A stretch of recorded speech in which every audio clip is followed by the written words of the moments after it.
I strayed away because my parents strayed away. Right. I was lost in that time frame, and just as I got older and I started making decisions, and I just felt like I was going down the wrong road. I had a base, but then it was like, okay, Lord, what is this? This is James Rosseau, a.k.a. Trig, and let me welcome you to the Corling Solutions Show. So let me start here. I would start at the same place. You've probably seen this before because you've watched a few interviews, but I'm going to ask you, what's one thing you can share with this family that those closest to you do not know about Ike Rhythm, including Cool Breeze, including maybe some of your boys you hang out with? What's one thing that they would be surprised to hear you say? Man, bro, you about to make me give my kryptonite.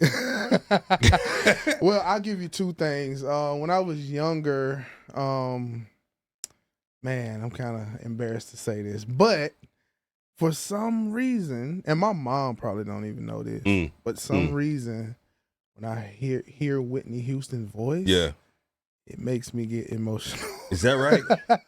Yeah, Certain I will specific break songs? down. Or? So what's the song? And I believe. No, not that one. I believe. I believe that Yes. For some reason, when that song comes on, if you play it right now, I might shed a few tears. You know what I mean? She just had that type of voice. She does songs like that right. Oh yeah. She does songs like that really right. Even when she sung the anthem at one of the Super Bowls that year.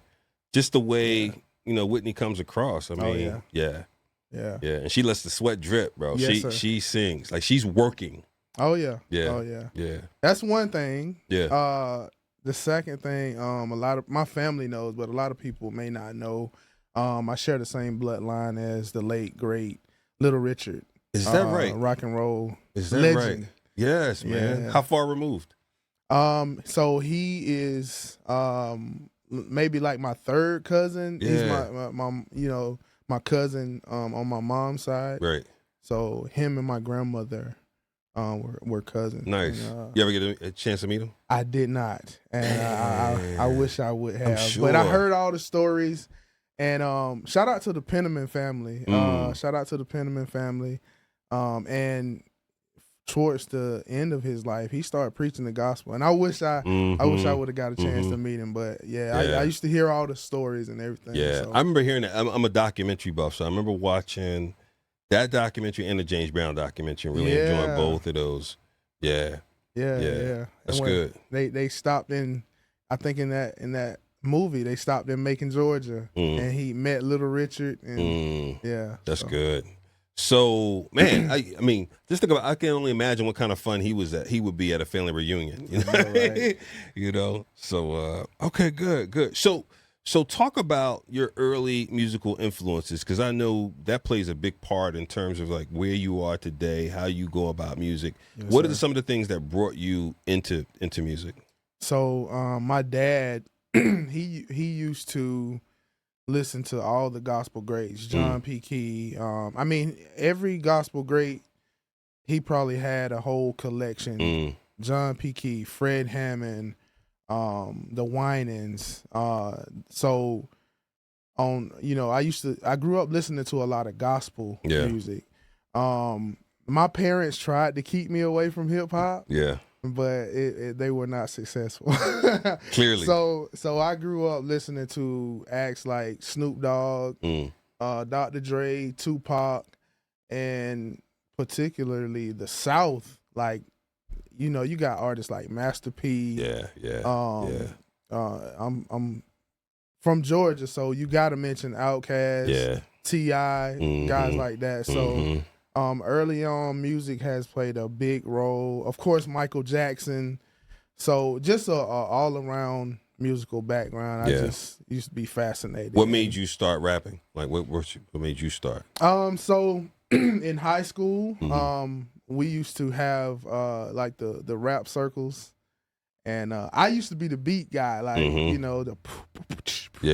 used to be the beat guy. Yeah, I used to be the bebop guy, but I just used to be so fascinated with the guys that were spitting the bars, and I used to always just want to be around that. Yeah.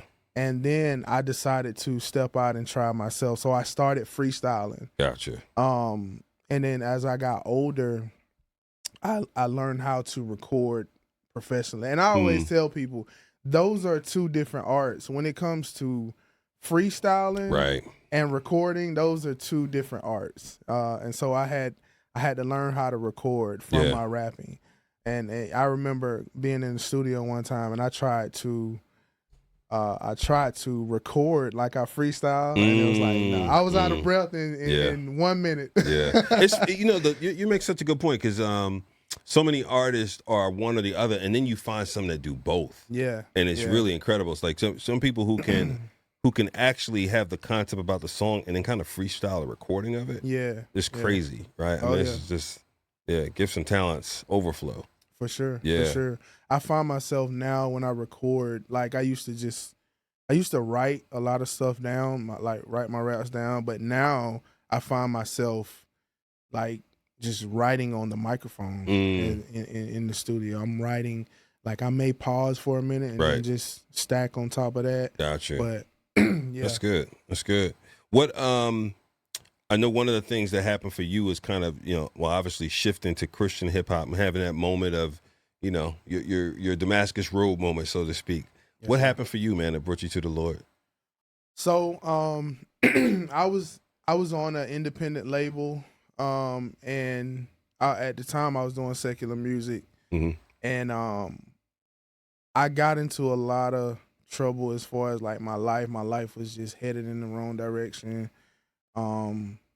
I ended up having a child out of wedlock, and I started to ask questions about life, like what is the purpose? What is the meaning? So I grew up in the church, and when I became a teenager, I strayed away, and my parents during that time, they were not going to church. The church that I grew up in, it was really strict based on a lot of rules and things like that, and I strayed away because my parents strayed away, and so I was lost in that time frame, and just as I got older and I started making decisions, and I just felt like I was going down the wrong road, and I just started asking questions like, I had a base, but then it was like, okay, Lord, what is this? Right. And he started to answer me, and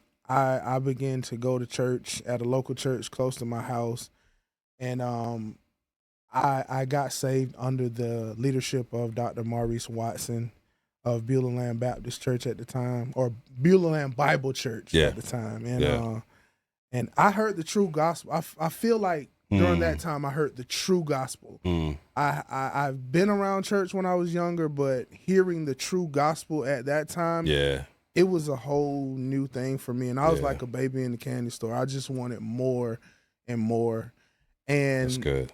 So after that point, I still had a passion for music, but I had never been introduced to Christian hip hop. I didn't know what Christian hip hop was. Yeah. And so I always thought rap was just, the secular artists. Right. So I started to, at that point, it was just like, man, I'm done with music, rap, because it doesn't glorify God. I feel the convictions in my spirit, like I can't keep listening to this. This is contrary to what I'm reading and what I'm learning. Right.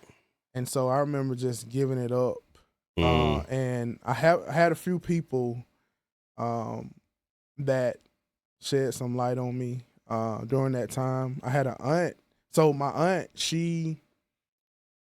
one day I had a conversation with her, and she was like, I went to her, I was like, well, what am I going to do with my music now? I'm seeking God. I'm learning these things about God. And she put it so plain and simple. She was like, why don't you just rap about the Lord? I'm looking like, what? And so that same week, at my job, the job that I was working at the time, I had a coworker. And back then I was listening to CD players, and I would listen to music while I was working and everything. And me and him, he knew, I was, my faith had changed. I had given my life to the Lord.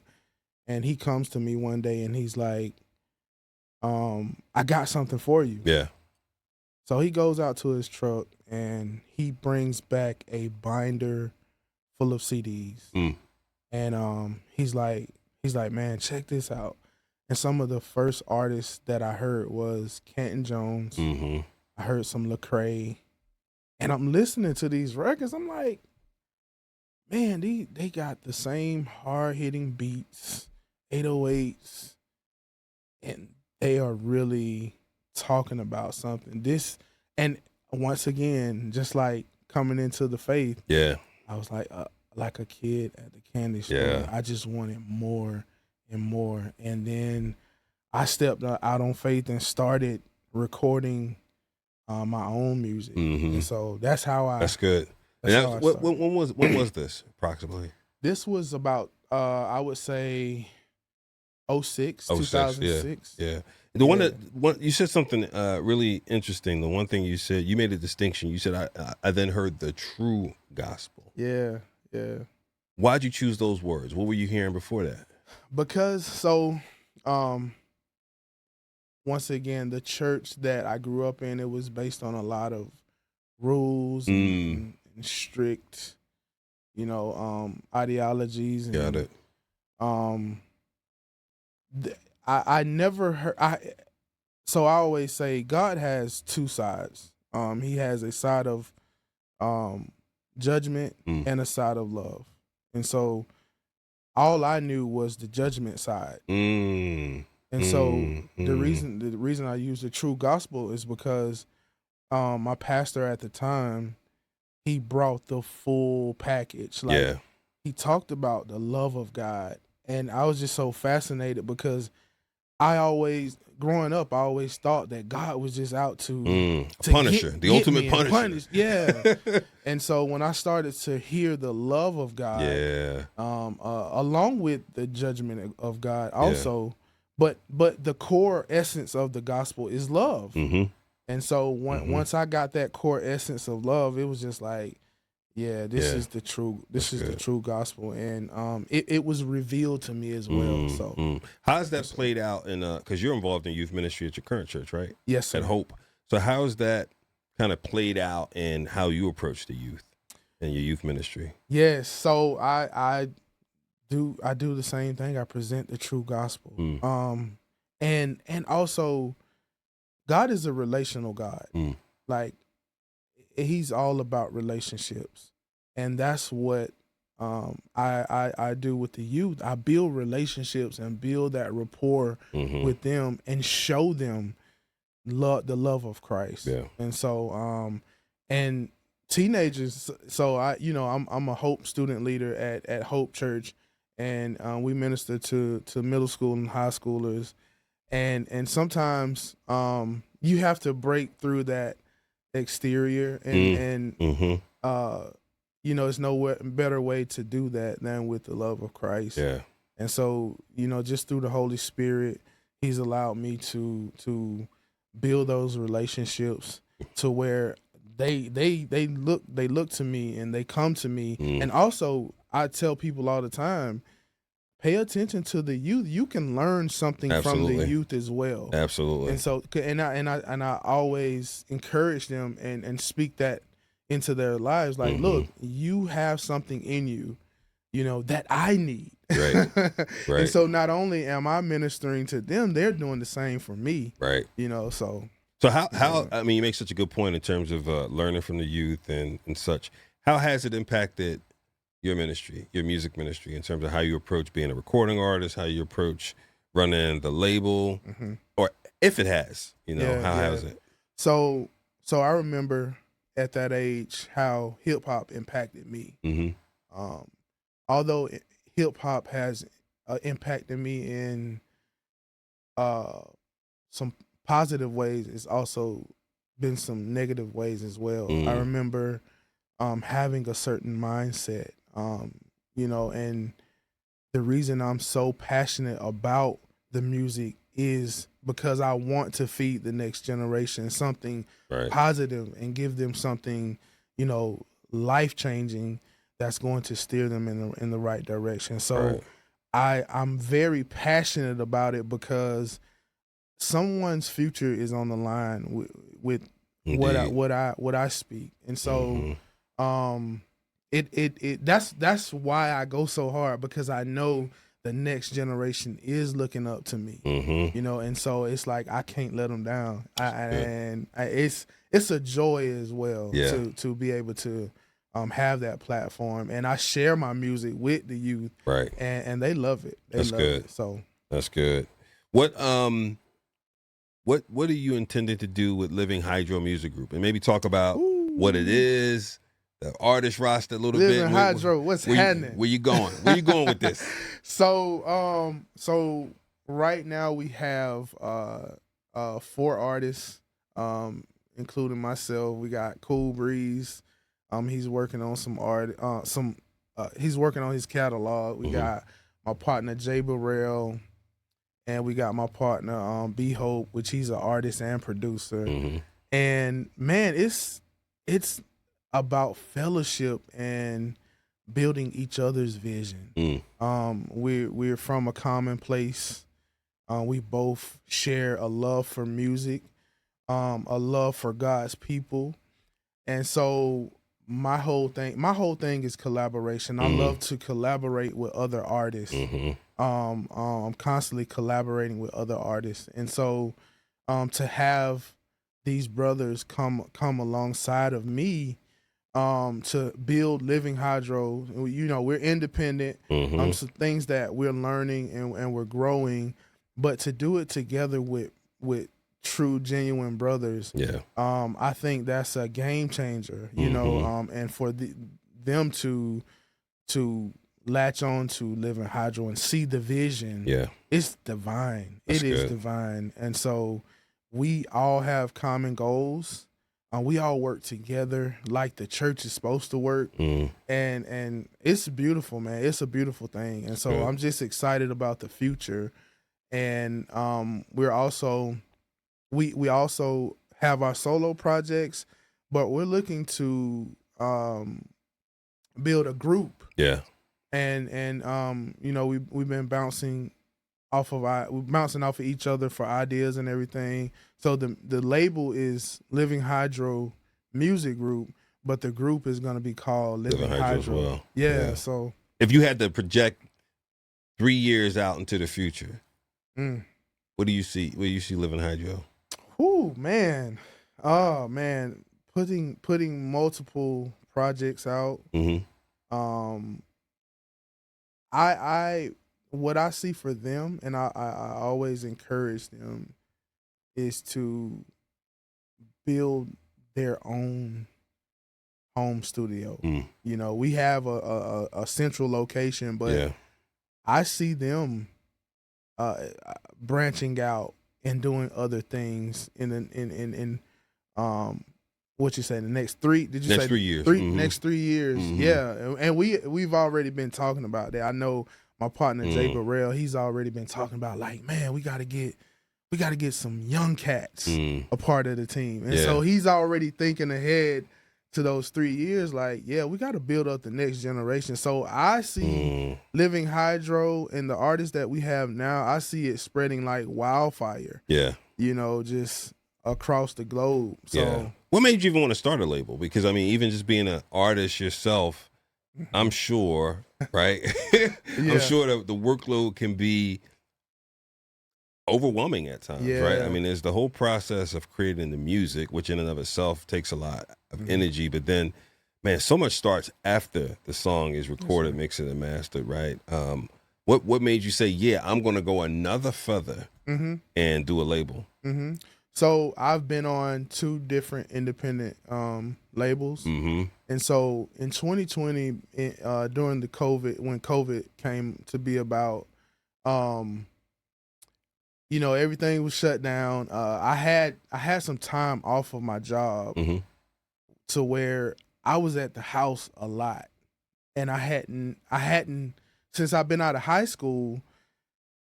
I haven't had that much time off. I'm always used to being productive. Gotcha. And so I'm at home during this whole COVID thing. They're telling us we can only leave to go get essentials and things like that.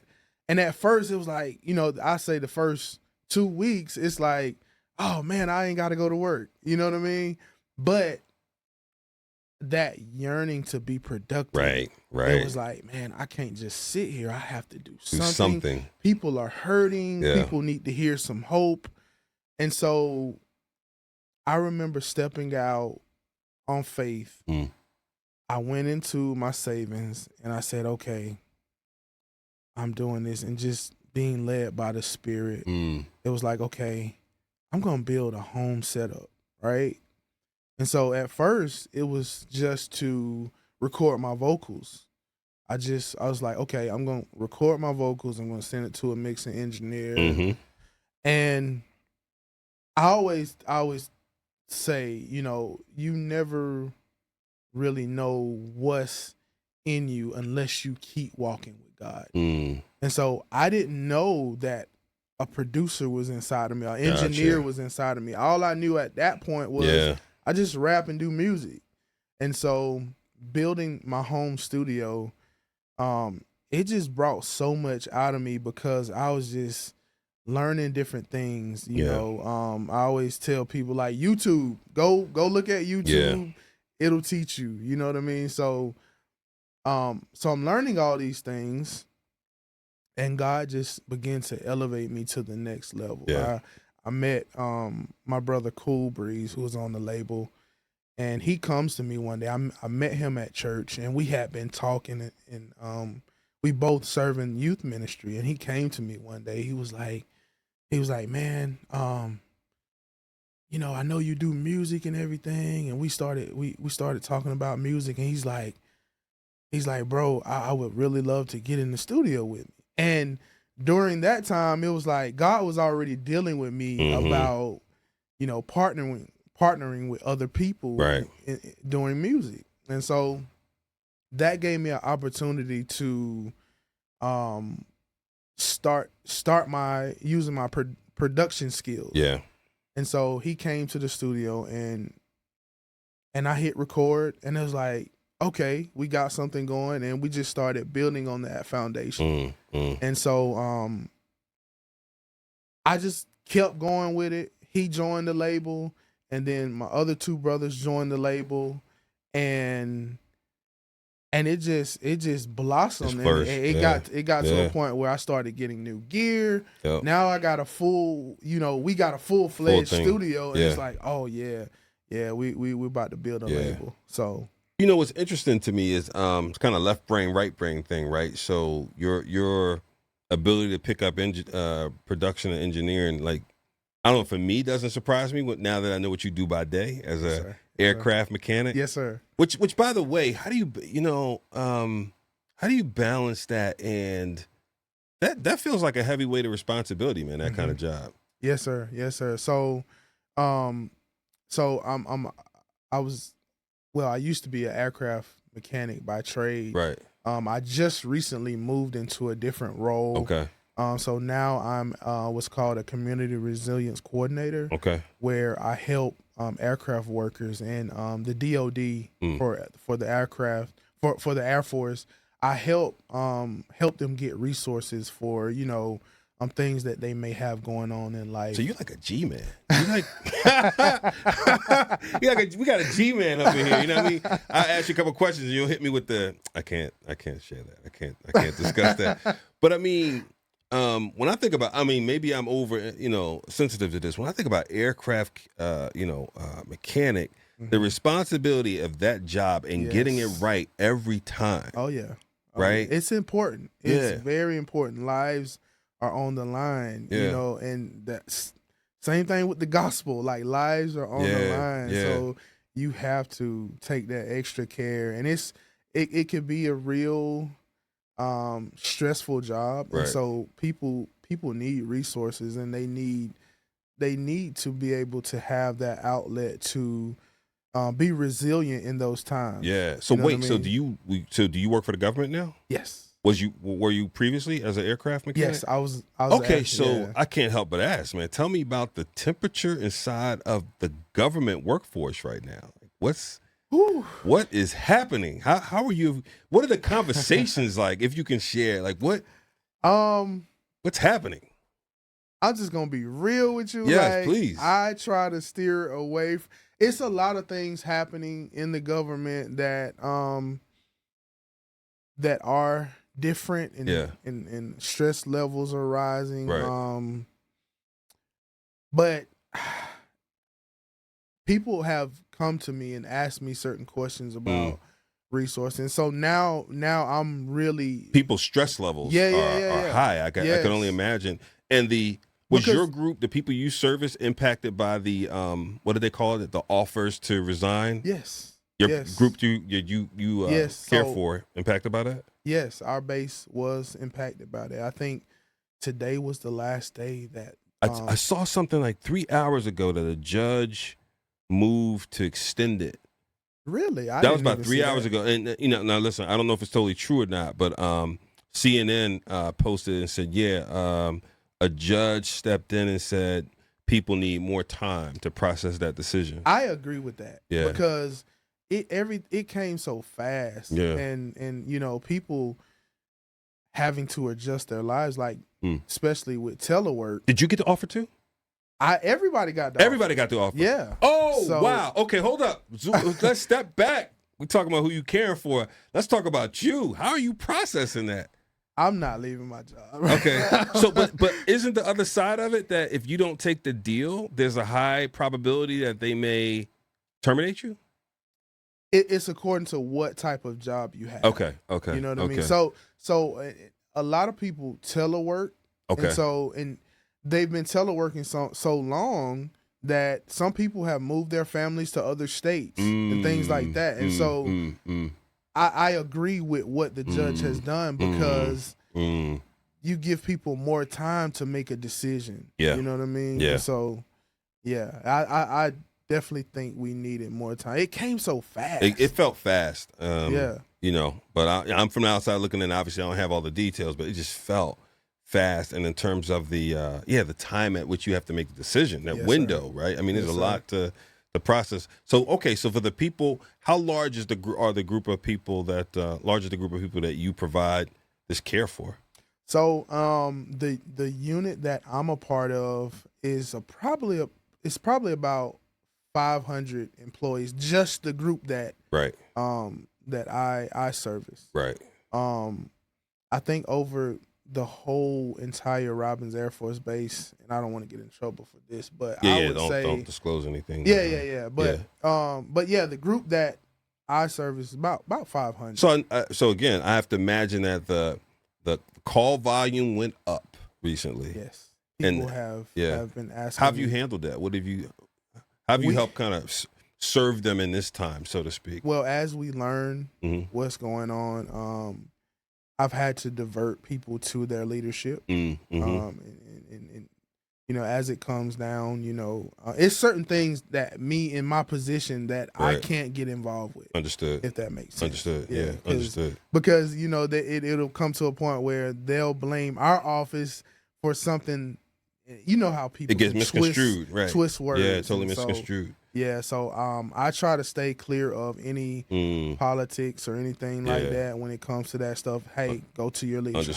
I'm only resource and referral. Yeah. So if you need a counselor, I can get you to the right place. Yeah. Have you found yourself having to spend more time as well coaching those leaders who are responsible for those 500 people? Yeah. So I meet with the leader of my unit, and what we do, we go over data to see what are the trends in our area, so that we can better combat those issues. Once we look at those data and we look at those trends, it could be stress in the home. Yes. So we can offer certain counselors to help them with that stress. And so I meet with the leaders every month. Okay. And so it's a constant thing. That's good. Yeah. Baradox says shout out to you, bro. What's Keep up up, the good bro? work. Yes, sir. So I think that's so interesting, because I think so often we see the music side of artists and don't appreciate their full life. So thank you for indulging me in that conversation, because I think it's important to highlight those things. So now, let me ask you, as you're processing all this, how does this impact your music or not?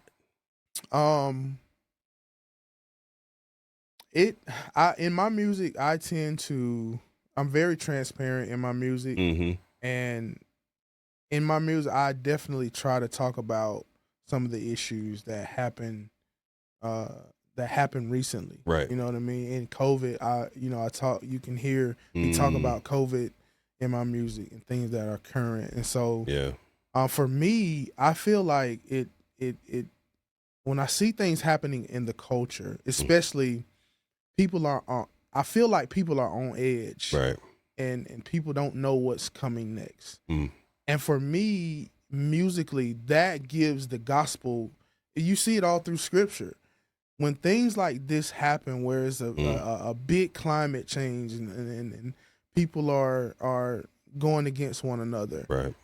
The gospel is people need the gospel, and that so much more. It makes me go even that much more. harder, and definitely hearing from God, getting that direction from God, in the season that we're in right now. And you see so much. You see things that you've never seen before, right? If that makes sense. Absolutely. That's just how Absolutely. I feel, and it's like, okay, yeah. You see the prophecies in the word, right? You see things coming about, and it's like, okay, this is a fine time to really be true about what you believe in, right, and stand on it. Absolutely. You know what I mean? So yeah. I think times like this, if you can see the glass half full, right? And I'm an eternal optimist, so I I see the opportunity. There is such a huge opportunity when you're sitting in pockets of uncertainty. Yeah. Right. Yeah, because definitely. I think people, generally speaking, to your point, and your kind of what's called awakening in 2006, where you start looking around like, what's going on? What is life? Where am I going? So many people have that on their minds, but they don't want to express it. Yeah. When things like this happen, it's that much more, people are that much more expressive. Yes. Like, what is going on? Yes, sir. Where am I going? How does this play out for me? Yeah. And that's such a good time to say, man, let me get you grounded. Oh yeah. Right? And then, if people, see you're a Christian, and you continue to let your light shine, right, people will notice, hey, he's not panicking, or Yep. he's not worried. Yes.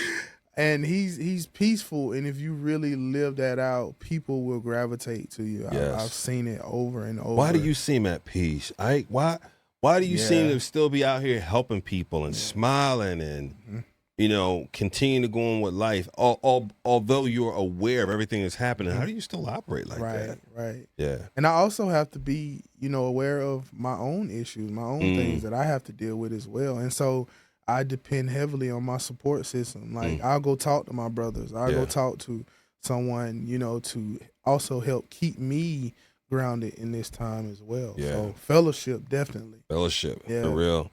What one of the things that comes to mind for me is that you've been intentional about establishing yourself and your label in this ecosystem. That's how I think we first met, just having that conversation where you reached out and said, hey, trying to learn some stuff, figure the stuff out. What's that journey been like?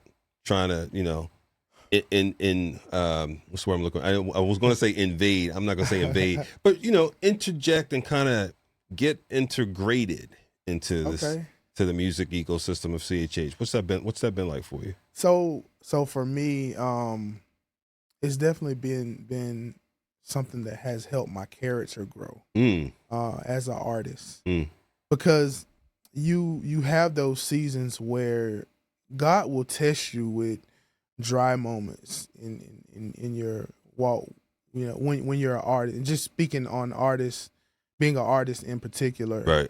And so for me, God has tested me, like, to see, will you continue to do this music when nobody's listening? Right. When you only have a few, or and God definitely continued to convict me, because it was a point where I wanted to give up, but He continued to convict me, and I thank God that through those lessons that I can actually say that I'm at peace as an artist right now. Yeah. Because I'll get up and I'll perform in front of one person or 1 million. And so I've grown in the area of being an artist, and it's helped build my character. Yeah. And so, getting through those dry moments and still having the passion to do it, I mean, it's been a game changer for me. That's good. God would not let me quit. Yeah. I can't quit. Well, what was the dry moment? Because I'm curious to know, like, when was it? Because Set Me Free seemed fairly popular for a second. Yes, sir. For a nice minute. So Yes, was sir. it pre that or after that? Pre Set Me Free. Interesting. Yeah. So I've had you, man. Okay. And you know what's crazy is I've been putting music out, and it just seemed like on Set Me Free I actually tried something different. What's that? And I reached out. Shout out to my brother Zay Hill. I reached out to my brother, and I was like, you know what? I need someone to partner with me who shares the same passion as me. I think I seen a post that he had where he was saying, man, I want to work with more artists. And so I reached out to him, and me and him, we had conversations, and he told me, he said, Ike, he said, man, I really want to see you work with more artists. And so also connecting with people that are in the music industry, like I stayed 2 hours away from Atlanta. Right. So just going to different events, networking with people, I really started to ramp that up. And I've been able to learn from people such as yourself, like people to really impart into me, and I have a few mentors that have really fed into what my vision and what I'm trying to do, and it's been a blessing. And since then, I see the climb. So yeah. So what if I may ask, what drove you to that point of saying it's time to throw in the towel? Like, were there specific events? Was it a kind of a slow build, or was it like, this happened and I felt? Yeah, I felt like I was putting out music and it was just going on deaf ears. And I had to realize as an artist that I needed to start learning the business side. Gotcha. It's more to it than just doing the art and just putting it out. What good is it to put out music and you don't know the right platforms? You don't know. And so I tell other artists in my group, my team, like, hey, if you're not going to invest the time into learning the business and really, it's cool if you just doing this for a habit, but like you have to invest the time. I look at it as being your own CEO. Yeah.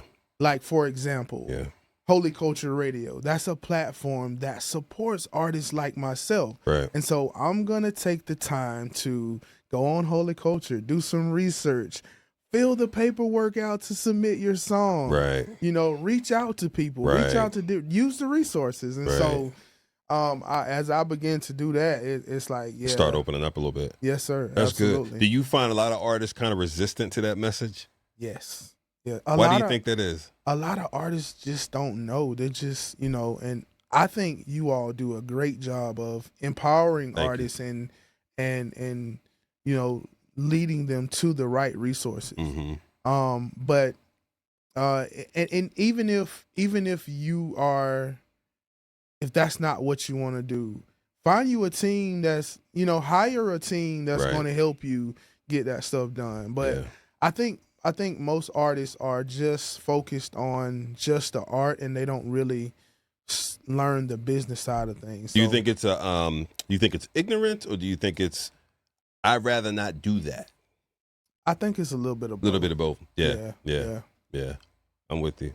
Yeah, but I try to tell people, be your own CEO. If you're really passionate about doing it, you'll go find And I say that because so many times I've fell down and missed the mark in with releasing music. Yeah. Like having a rollout for your single or album is so important. Just what you just said, a rollout. Yes. Let's just pause for a second. Having a rollout for your song or album. There's probably some that are watching right now that, what does that mean? So having a rollout is simply getting your marketing strategy together way ahead of time.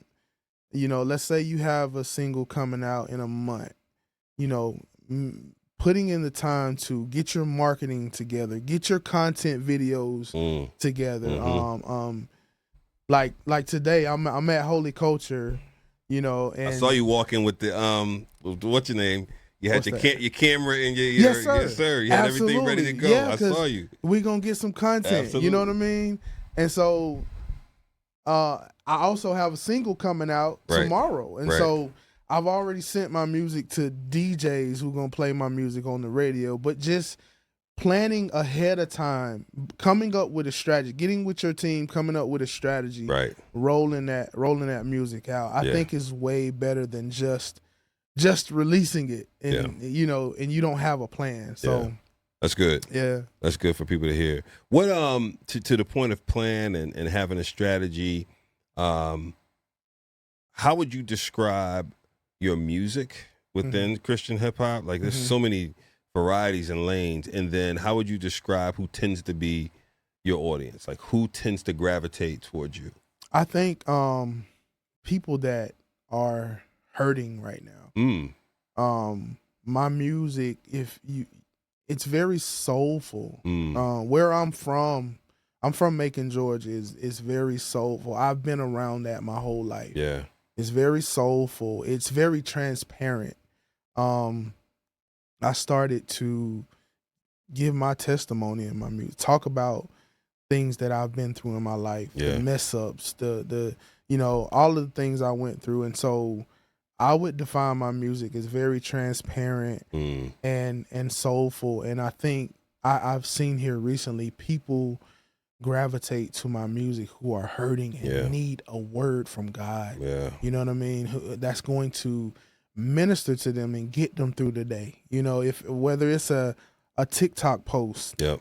I tell my team and I encourage myself as well. And they tell me like, we gotta be a light every day. And so if I can get on my phone and make a minute video that's going to impact somebody's life, it's worth it. It's worth it. You know, and I get comments all the time like, hey, I needed this word at this exact moment. And that's what keeps me. I mean, it keeps me going. So that's good. How did you because one of the things I'm hearing from you is I'm going to call it the acceptance and usage of creating content and being on social and all those things. And sometimes, you know, people who are in I'll say our age bracket, I'm not sure what your age is, you don't have to divulge, but I feel like we're in that similar age bracket. Sometimes, you know, when you look at some of our peers and colleagues in our age bracket, there's often like, nah, I don't want to do that. What made you accept and start using all those kind of tools? So it was a struggle for me at first. Okay. And I'm still learning some things, you know, but I had to accept that, you know, things are changing, and as a person, you have to constantly be evolving. And so indeed, when you get into a space where it's transition, that can be challenging, but I'm learning how to embrace those transitions and to grow in those transitions. Yeah. And just go for it and just, you know, just do it. You learn in the process too. Just like me becoming a producer. So I didn't have all the answers when I first started, but I started and I stepped out, and as you step out, you start to evolve and you start to get better. It's just like a baby when they walk. Absolutely. At first they may stumble and fall, but as they grow and keep going, you know, they pick it up. So yeah, that's good. What has if you think about what you want to do this year, what are some of the things that you feel like Ike Rhythm and Living Hydro have to do, or barriers and hurdles you have to cross to get to some of the goals that you guys have this year? I think that's a good question. Some of the barriers, huh? I think we have to continue to go beyond our region, go to other places that we may be uncomfortable in, to learn different cultures, learn different people, and be around different people. You mean geographically? Just geographically. Yeah. Gotcha. I think that's going to be a major step for for Living Hydro, is to just get out there and move. It's going to be some new things that come about that we have to embrace. Right. But once again, going into those transitional spaces, and just embracing it and knowing that, okay, God got us. Yeah. He got us in these situations, whatever may come up, and sticking together. Right. You know what I mean? We talk about that all the time. We're family. And so when we're out on the road, hey, look out for one another. Right. You know what I mean? And I think some of those things are going to happen this year, where we're going to be traveling more and more. So that's good. That's good. Yes, sir. That's good. What's the next project people can expect to see from Ike Rhythm? I'm working on an album. Nice. When are you planning to drop it? It's probably going to be late summer. Yeah. So I'm working on a solo project. And also we're also working on a Living Hydro project right now. So look for an album from Ike Rhythm. Yep.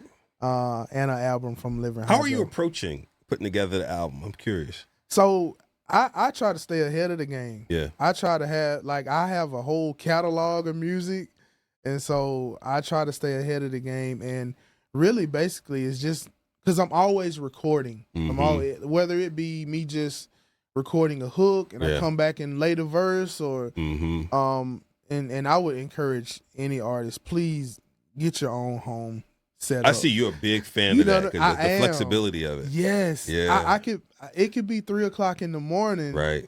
And it's like, oh, I got to go lay this down. And I go to the studio and I record. So I have a whole catalog of music. Yeah. And so I tend to just pull from my catalog, and also getting together with my team, having a listening party to determine what are the best songs, and also letting other people hear it. Yeah. To see, okay, what are the best songs we need to put together. That's good. For this album. So so we're in the process of making an album. That's good. So Ike Rhythm album this summer, Living Hydro probably in there as well.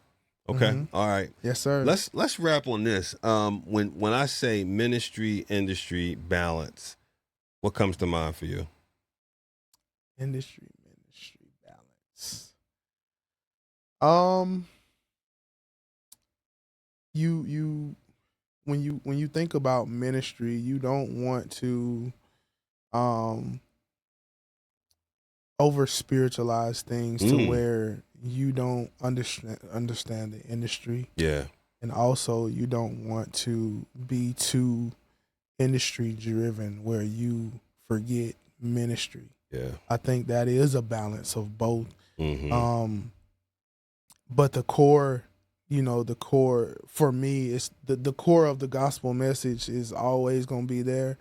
And so, but you can't be ignorant to learning new things in the industry. Sure. Don't be closed-minded when it comes to that. Yeah. You know what I mean? Yeah. Open up your mind, because it's so many other avenues you can reach just by learning industry things. And you're an advocate of learning, clearly, man. Even before we got here, we were talking, before we got on air, you were talking about, going a few places to just be there, network, learn. Yes, sir.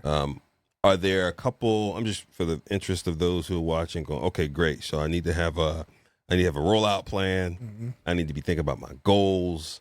I need to, like you said, have balance of ministry and industry. Okay, but also some places that I need to go just soak up things. Are there a couple places you're planning to go this year, conferences or whatnot, that you might recommend? Man, I told my wife the other day, I said, baby, we going to the Stellars this year. Yeah. We going to Stellars.